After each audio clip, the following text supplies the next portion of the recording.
Genesis 29. Jacob arrives in Paddan Aram. Then Jacob continued on his journey and came to the land of the eastern peoples. There he saw a well in the open country, with 3 flocks of sheep lying near it because the flocks were watered from that well.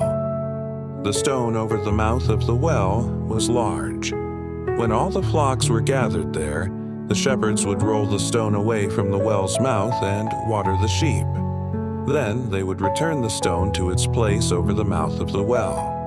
Jacob asked the shepherds, "My brothers, where are you from?" "We're from Haran," they replied. He said to them, "Do you know Laban, Nahor's grandson?" "Yes, we know him," they answered. Then Jacob asked them, "Is he well?" "Yes, he is," they said, "and here comes his daughter Rachel with the sheep." "Look," he said, "the sun is still high. It is not time for the flocks to be gathered. Water the sheep and take them back to pasture." "We can't," they replied, "until all the flocks are gathered and the stone has been rolled away from the mouth of the well. Then we will water the sheep." While he was still talking with them, Rachel came with her father's sheep, for she was a shepherd. When Jacob saw Rachel, daughter of his uncle Laban, and Laban's sheep, he went over and rolled the stone away from the mouth of the well and watered his uncle's sheep. Then Jacob kissed Rachel and began to weep aloud. He had told Rachel that he was a relative of her father and a son of Rebekah. So she ran and told her father. As soon as Laban heard the news about Jacob, his sister's son, he hurried to meet him. He embraced him and kissed him and brought him to his home, and there Jacob told him all these things. Then Laban said to him, "You are my own flesh and blood." Jacob marries Leah and Rachel. After Jacob had stayed with him for a whole month, Laban said to him, "Just because you are a relative of mine, should you work for me for nothing? Tell me what your wages should be." Now Laban had 2 daughters.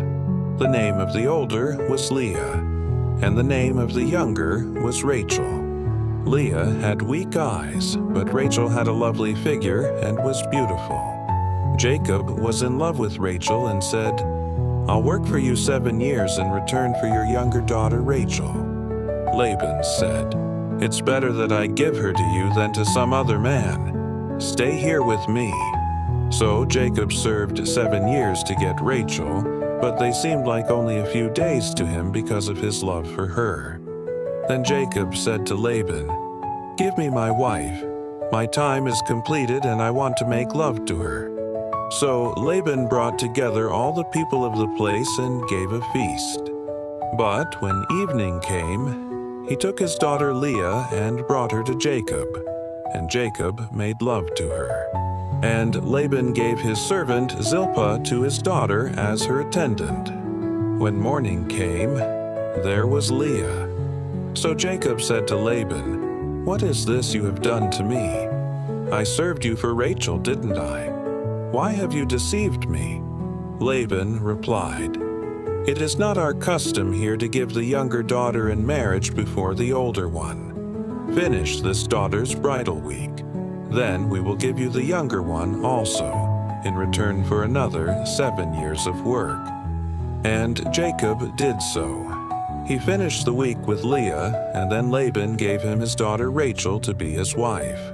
Laban gave his servant Bilhah to his daughter Rachel as her attendant. Jacob made love to Rachel also, and his love for Rachel was greater than his love for Leah. And he worked for Laban another 7 years. Jacob's children. When the Lord saw that Leah was not loved, he enabled her to conceive, but Rachel remained childless. Leah became pregnant and gave birth to a son. She named him Reuben, for she said, "It is because the Lord has seen my misery. Surely my husband will love me now." She conceived again, and when she gave birth to a son, she said, "Because the Lord heard that I am not loved, he gave me this one too." So she named him Simeon. Again she conceived, and when she gave birth to a son, she said, "Now at last my husband will become attached to me, because I have borne him 3 sons." So he was named Levi. She conceived again, and when she gave birth to a son, she said, "This time I will praise the Lord."